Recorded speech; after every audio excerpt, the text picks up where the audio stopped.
Interior design just happened to be the one thing that gives me a very big challenge. I first look at the practicality bit. Beauty just comes in as one of the sugar coatings. These days, those that don't really know me reach out and like, am I speaking to AURREN?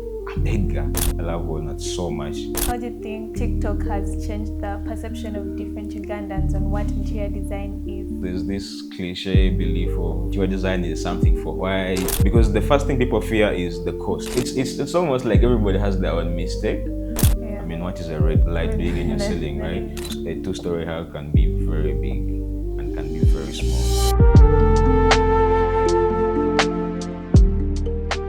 Hi everyone, welcome to our podcast. This is Salma, your host, and today we have a very special guest, Mr. Edgar from AURREN Design.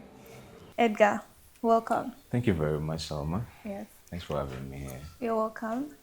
Maybe you could give us a brief introduction about yourself. Well, I think the name has already been shared. I'm Yes. Edgar, an interior architect, and I love everything about what I do.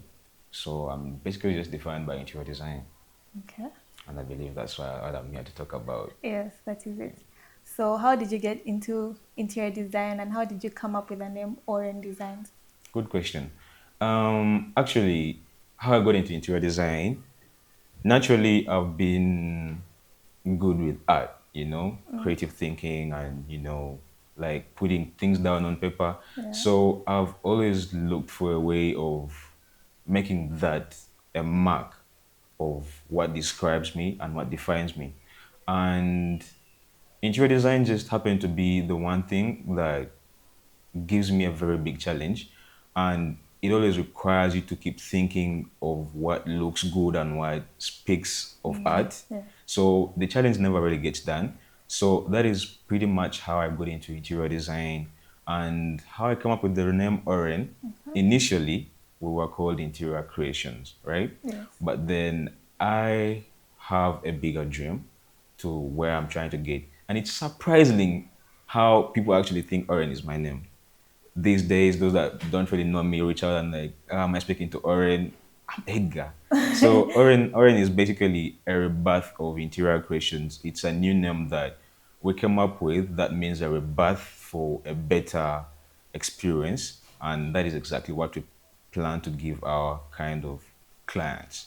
Okay. So AURREN was just a perfect spot. I like that. Thank you very much. You're welcome. So, what's your approach when you're designing for a home versus a business? Commercial projects are never really my thing. I'm more into residential.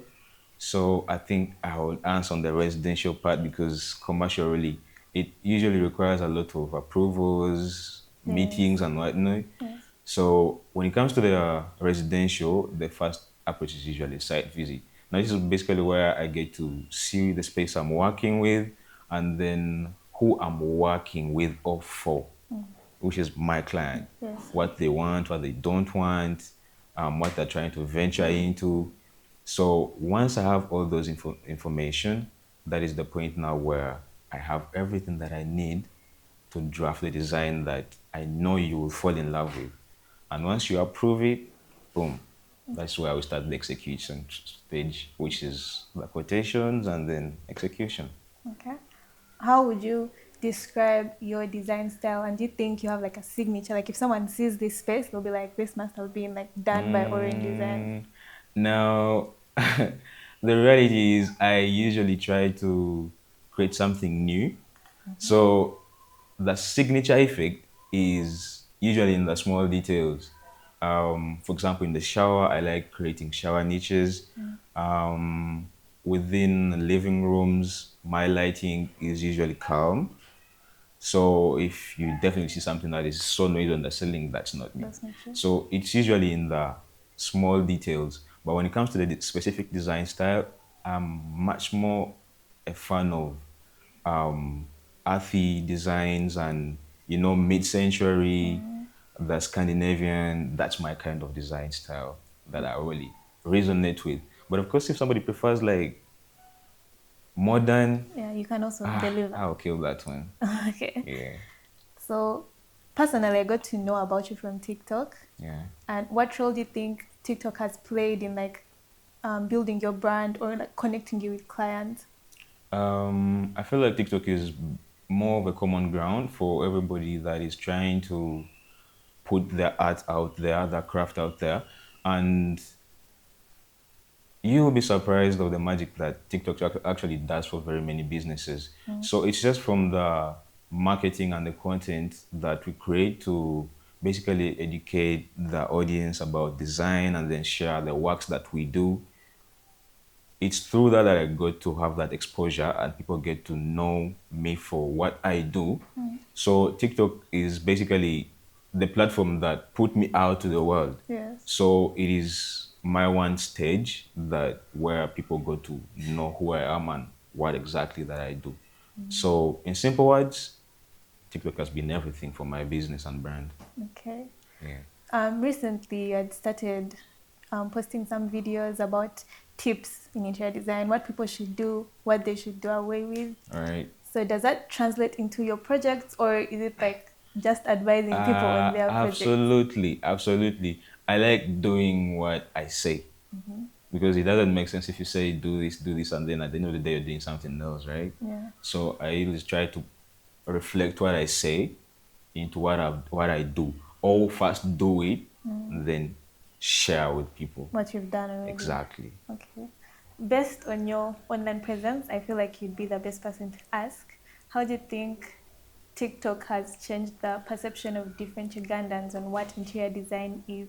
Um, I think we have a lot of cliché beliefs, and the belief of interior design being for the rich or for whites has always been one thing. So I feel like TikTok has been that platform whereby you get to see that it's actually something that I can do, your neighbors can do, and that you can do.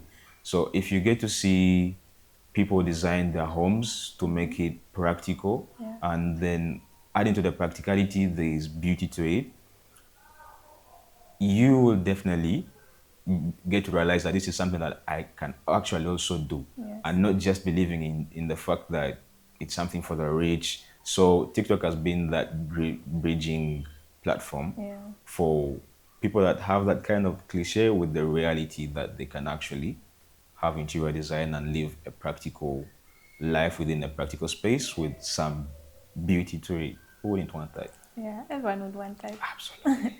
Yeah, so there are clients that come to you and they want like redesigns. Yeah. What are some mistakes that you've seen that are in their homes? Um, there are a lot of mistakes, honestly. It's almost like everybody has their own mistake, but the most common is I'll go with the cornices. I'm not a fan of cornices, right? I feel like they limit you on how much you raise your curtains, and then they're beautiful cornices, don't get me wrong. But then there's this traditional one that just doesn't work for me. I find that to be one design mistake. Besides that, tile selection and lights. Even right now, the fact that we have interior designers that Yes. are actually professionals, people still have wrong lighting on the ceiling.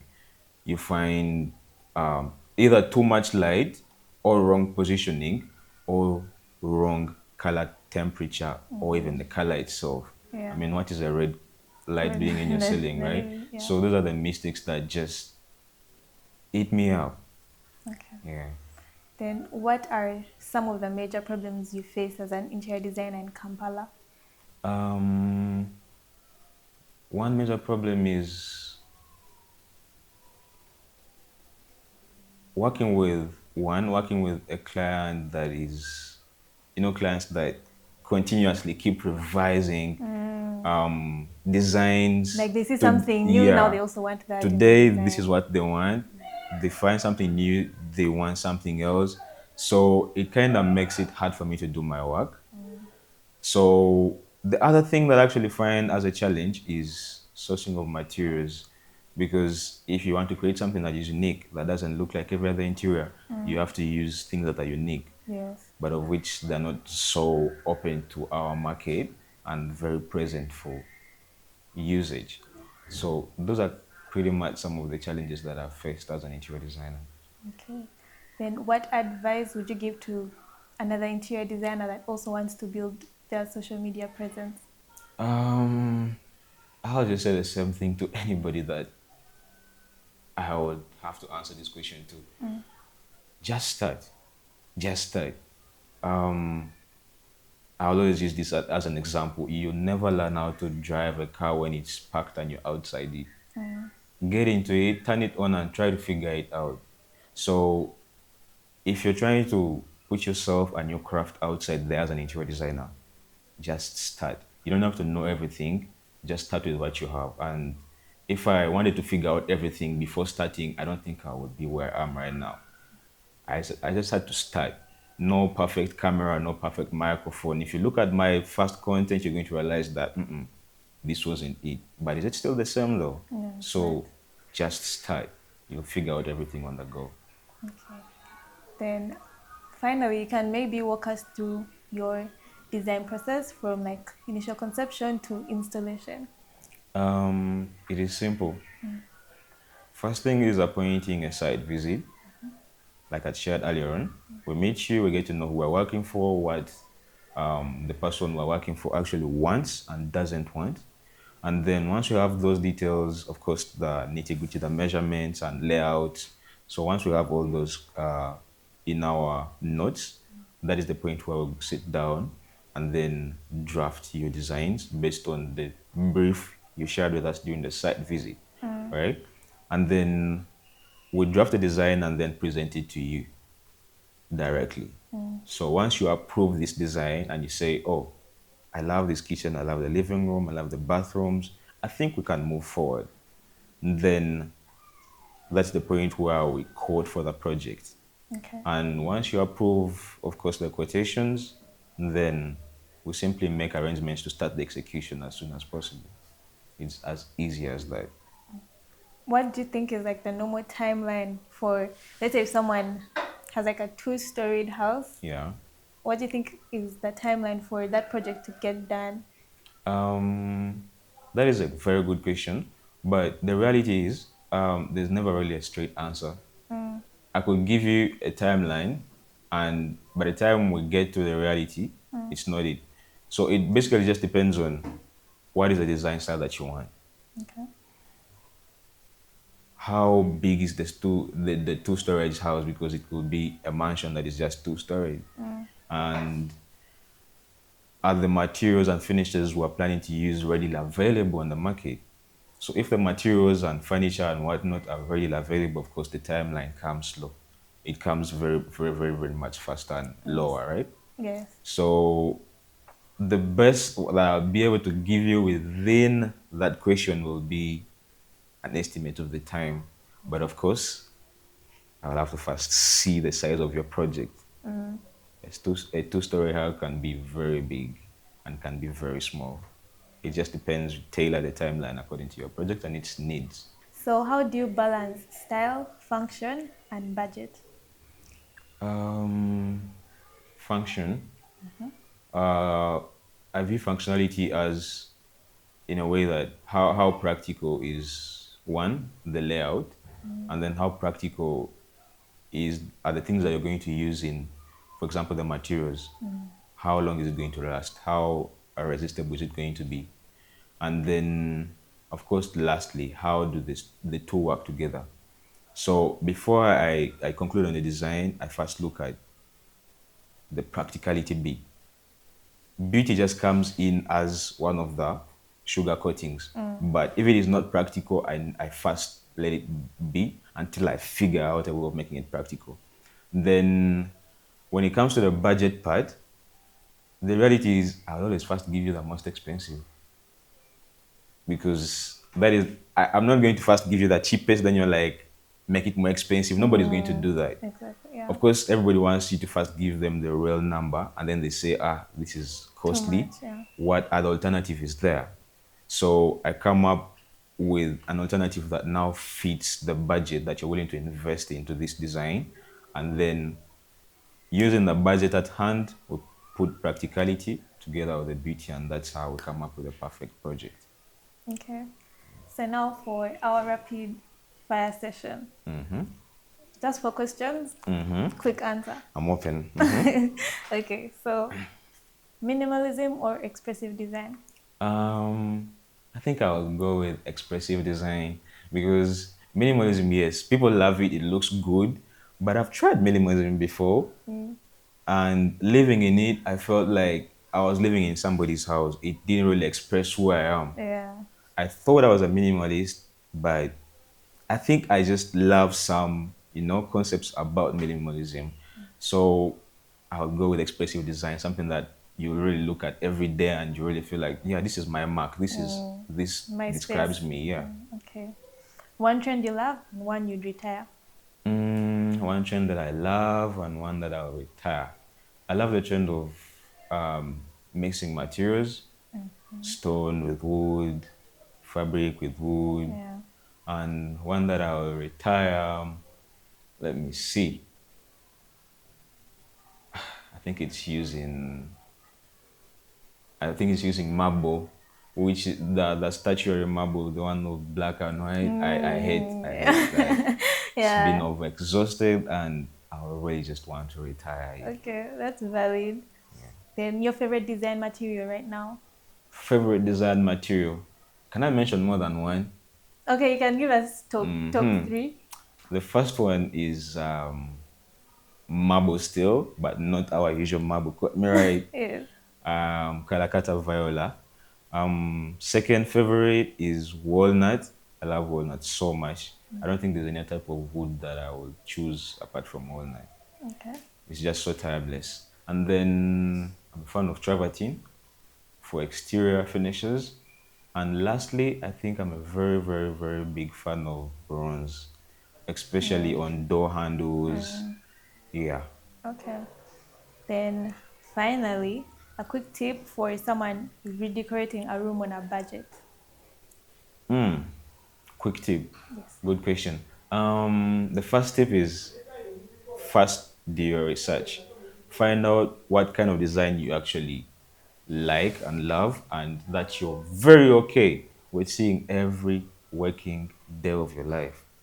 Because it doesn't make sense loving something today and tomorrow you want to get rid of it. Yeah. Do your research, find your design style, and then once you do that, find the cost of what is going to be needed.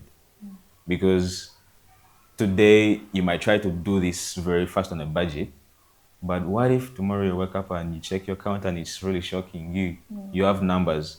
So once you figure out what you really want, do the first foundations. If it is painting, first do the painting. You'll be really shocked of what just painting a room can change within a space. True. Do that painting, then the additions of like lights. Not all the light you need has to be on the ceiling. Yes. Provisional light is just it makes a very big difference. Paint it, deal with the lighting. And once you're done with the lighting, those are the most cost effective things to first do if you're trying to work on a budget. And then the decor and furniture comes in last. That's where it's going to cost. So first make those two changes, the lighting and the painting. You're going to notice a difference. That is your first approach to working on a budget. Okay. Thank you for joining us on our podcast. Thank you very much for having me. You're welcome. It's a pleasure. Thank you guys for watching. Stay tuned for more videos.